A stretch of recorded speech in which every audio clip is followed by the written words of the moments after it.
Hi everyone, आज मैं आपके साथ में दो तरह की पूरी और पराठे की रेसिपी को साथ में शेयर करने वाली हूँ। ये दोनों ही रेसिपीज़ खाने में बहुत ही ज़्यादा टेस्टी और हेल्दी हैं और बनाने में भी आसान है। तो चलिए इन रंग बिरंगी टेस्टी और हेल्दी रेसिपीज़ को शुरू किया जाए बनाना। इन हेल्दी पराठों को बनाने के लिए हमने ताज़ी मेथी की पत्तियां ले रखी हैं। मेथी का जो डंठल था कड़ा वाला, उसे हमने तोड़ के अच्छे से निकाल दिया था। मेथी को साफ़ करने के बाद हमने इसे 2 से 3 बार साफ़ पानी से अच्छे से वॉश कर लिया था और इसका सारा पानी भी सुखा दिया है। अब हमें मेथी को पीस करके तैयार करना है। तो उसके लिए हम ये ग्राइंडिंग जार लेंगे, इसमें हम मेथी की पत्तियों को डाल करके इसे हम पीस करके तैयार करेंगे। और अब हम इसमें ऐड करेंगे लहसुन की कुछ कलियां और 2 हरी मिर्चें। इन्हें हम रफली चॉप करके ही डालेंगे। इसे डालने के बाद अब हम इसमें थोड़ा सा पानी डालेंगे ताकि हमें इन्हें पीसने में आसानी रहे। अब हम इन सारी चीज़ों को पीस करके तैयार कर लेंगे। और ये लीजिए, मेथी को हमने पीस करके तैयार कर लिया है। अब हमें पराठे के लिए आटा गूंथ के तैयार करना है। तो हमने इसके लिए 500 ग्राम गेहूं का छना हुआ आटा लिया है। इसमें 1 टीस्पून हल्दी पाउडर डालेंगे, 1 टीस्पून फ्लेवर के लिए अजवाइन डालेंगे, 1 टीस्पून स्वादानुसार नमक डालेंगे।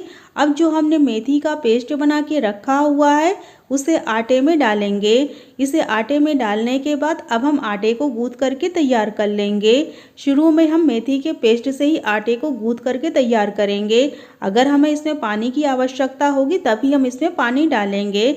अब हमने जिस जार में मेथी को पीसा हुआ था उसमें काफ़ी पेस्ट लगा हुआ है, तो उसमें थोड़ा सा पानी डाल करके उसी से हम आटे को गूंथ करके तैयार करेंगे। इस आटे के डो को हमें ना तो बहुत ज़्यादा टाइट गूंथना है और ना बहुत ज़्यादा लूज गूंथना है। जिस तरह से हम रोटी का आटा तैयार करते हैं गूंथ करके, उसी तरह से हमें इसका डो तैयार करना है। और ये लीजिए, आटे का डो अब तैयार हो चुका है। अब हम इसे ढककर रख देंगे 15 मिनट के लिए रेस्ट के लिए। आटे को रेस्ट करते हुए लगभग 15 मिनट हो गया है। कपड़े को हटा करके इसे एक बार फिर से मसलते हुए हम गूंथ करके तैयार कर लेंगे। इसे दोबारा गूंथने के बाद अब हम आटे में से एक लोई लेंगे। लोई में हम थोड़ा सा सूखा आटा लगा लेंगे ताकि हमें इसे बेलने में आसानी रहे।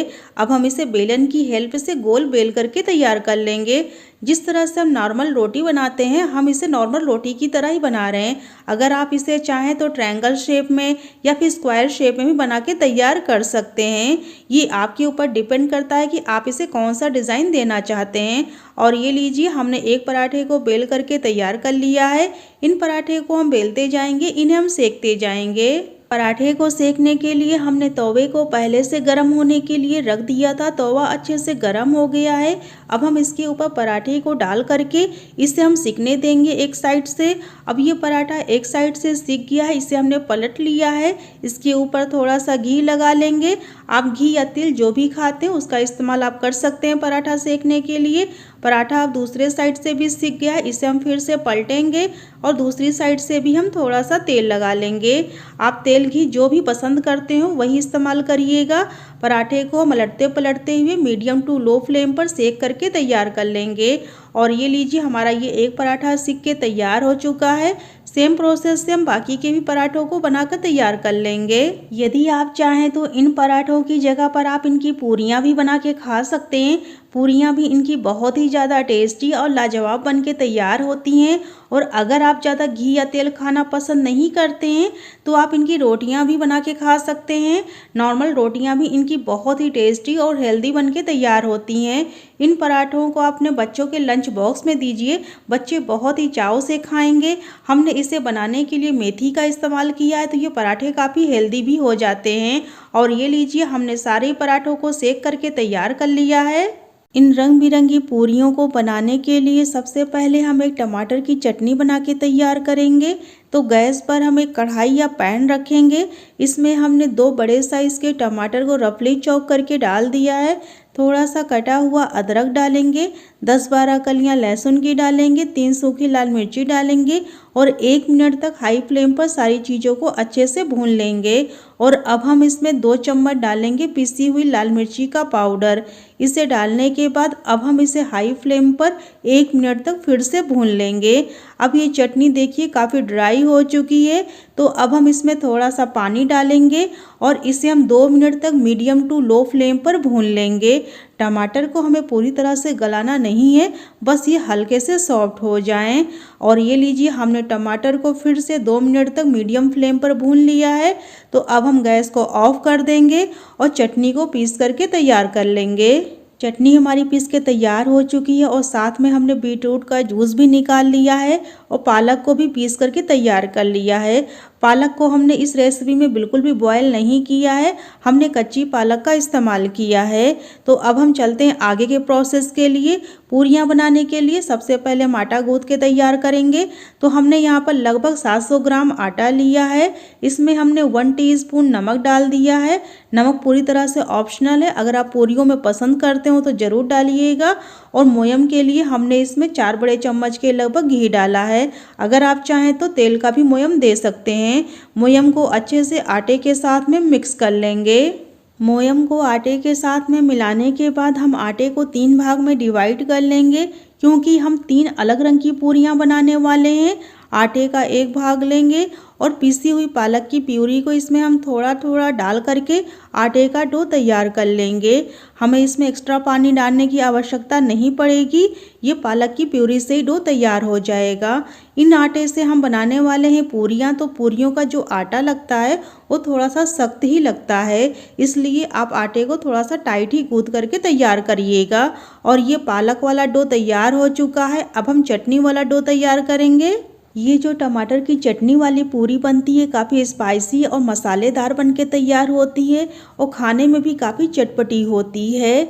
तो सेम प्रोसेस, जिस तरह से हमने पालक वाला डो तैयार किया था पूरी का, उसी तरह से हम चटनी वाला भी तैयार कर लेंगे।